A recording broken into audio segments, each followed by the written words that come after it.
Sa kabila ng mga issue, ka-coffee, hindi mo natin maitatanggi ito eh, Marcos versus Duterte, no? Kasi actually, nadadamay na rin si First Lady Liza Marcos dito. Siyempre, pagtatanggol ni First Lady Liza ang kanyang asawa, no? So kaya hindi niya pinapansin itong si Vice President Sara Duterte.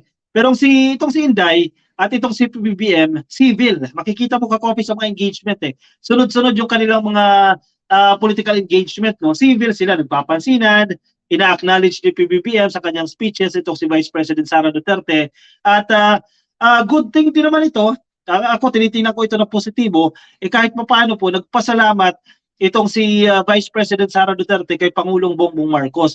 Bakit siya nagpasalamat? Actually, magandang development ito. Pero syempre, si First Lady Liza Marcos, hindi mo siya basta-basta madadala dito sa nag-thank you and then pagbigyan na agad. Di ba? Kasi nasaktan ang pamilya Marcos, nasaktan si First Lady, nasaktan si PBBM, definitely, hindi niya lang pinapakita yan at nagiging civil lang ito kay VP Inday at sa mga Duterte. So anyway, di ba, grabe ang banat nila dyan.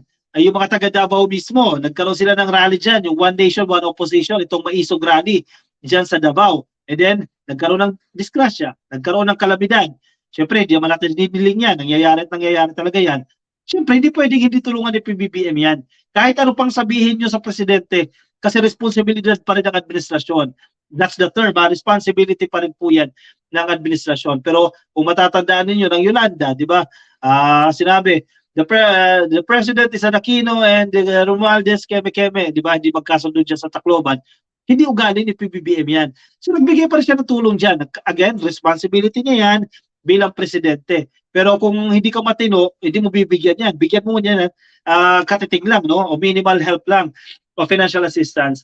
So anyway, medyo malaki po yung binigay dyan ni PBBM.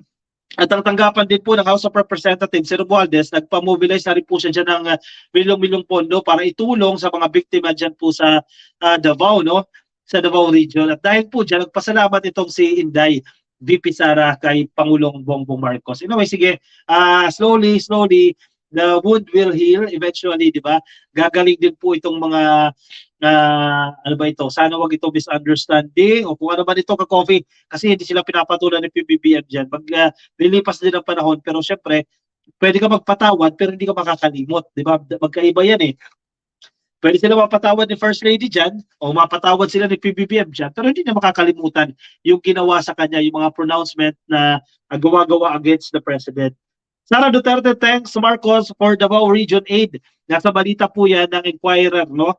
Vice President Sara Duterte expressed gratitude to President Marcos nitong Webes lamang po, ngayong araw lang po yan, for extending assistance to residents in the Davao region who are still dealing with the impact of the trough of low pressure area dyan po sa kanilang rehiyon.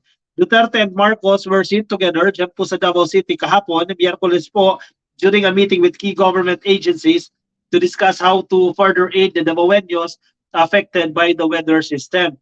On the same day, the President approved the release of 265 million for the victims of flooding and landslide due to the inclement weather dyan po sa rehiyon. Malaking pondo ito ka-coffee ha? 265 million po ang inilaan po ng ating presidente bilang financial assistance, no, bilang ayuda para po sa mga kababayan natin na naapektuhan nga ng kalamidad diyan po sa Davao Region. Siyempre, untap yan doon sa mga food packs na ipinamahagi ng DSWD at ng iba pa pong mga government agencies na nagtutulong-tulong. Actually, ka-coffee kung napakinggan nyo yung situation briefing dyan sa Davao, no? Makikita mo yung devastation, pagkasira ng mga kalsada. Pero at the moment, or the fact na nandoon yung ating presidente, isa itong commitment na, sige, kahit anong gawin niyo sa akin, di ba? Kahit anong masasamang salita ang sabihin niyo sa akin, handa pa rin akong tumulong. Again, that's part of his responsibility as the president of this republic. Di ba? Saan ka nakakita ng ganyang presidente? Na, sige, may mga ibang presidente na may ganyang traits, pero kung titingnan mo ito, nilait-lait mo na eh. Kung ano-ano na pinagsasabi nyo sa presidente, pero sige, nadyadyaan pa rin yan. Lumipad pa rin yan. Nagkaroon ng area inspection, nagkaroon ng mga briefing sa mga mayor. Ang problema, si Basta hindi nagpakita, di ba? Siguro, nahihiya na lang din. Ikaw ba naman, pag-resignin mo yung presidente dahil parang pinagdududahan mo yung kakayahan ng presidente, hindi nagkaroon ng briefing dyan, hindi ka talaga pupunta dyan, di ba? So parang, ang sinasabi nga na ilang netizens dyan, natakot o naduwag sa presidente, hiya na lang din talaga. tama lang din na hindi sila nagpakita diyan dahil nakakahiya sa ginawa nila sa ating presidente. Pero sige, the show must go on, ika nga, ang trabaho ay trabaho, kailangan pa rin nilang gampanan. Buti na lang, nagpasalamat din si Vice President Sara Duterte dito. Pero hindi mo naman i-expect na porkit nagpasalamat siya, patatawarin na sila ni First Lady Lisa. No? Hindi agad basta-basta yan dahil nakasakit din sila ng damdamin. Pwede magpatawad, hindi makakalimutan. Mas diktador yung pumapatay ng tao basta-basta, sabi ni Evelyn Shi. Lalo na yung mga walang kalaban-laban na estudyante na nadawit dahil sa mga abusong opisyal ng gobyerno.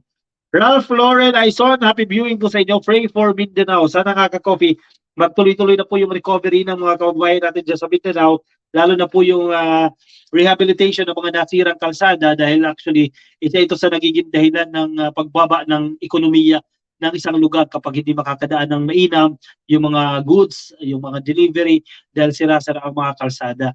And even yung MMDA, di ba? Mula dito sa Metro Manila, lumipad dyan, papunta dyan para tulungan, para magkaroon ng, magdala ng mga makina para sa paglilinis ng mga tubig, no? Para makagawa ng mga inuming tubig. So nagtutulong-tulong na rin ka-copy ang iba't ibang ahensya ng gobyerno para muling iahon itong Davao, no? Sa kabila ng huwag na nga tayo manumbat. Anyway, sa kabila ng mga ginawa nila, nandiyan pa rin po ang gobyerno para tulungan sila. And again, responsibility naman yan.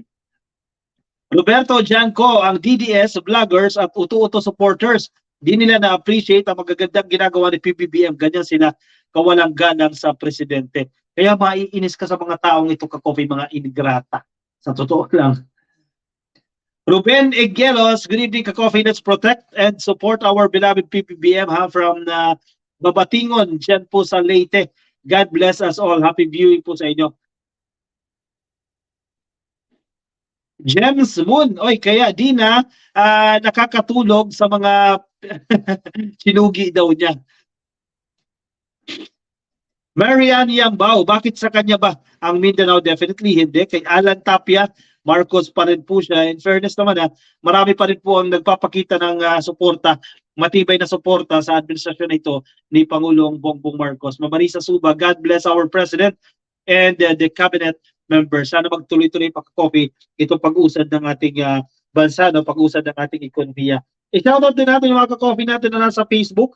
Kay Sir Banguera Joe, happy viewing po sa inyo. Kay Ian Kiss, kay Mirna Lacuen Alviar Onigario, shoutout po sa inyo, ka-coffee. Baka na sa Facebook po kayo at hindi pa po kayo naka-follow sa ating Facebook page. Pasuyo na lang, ka-coffee. Click lang po yung follow dyan sa taas. At kung nasa YouTube kayo, ay pa-click lang po ang subscribe. Sige, good morning sa mga ka-coffee natin na kapapasok pa lang. Clara Vasquez, hello po sa inyo. At kay Runaway Girl, happy viewing po sa inyo. At let's move on, ka-coffee, sa ating next and last topic.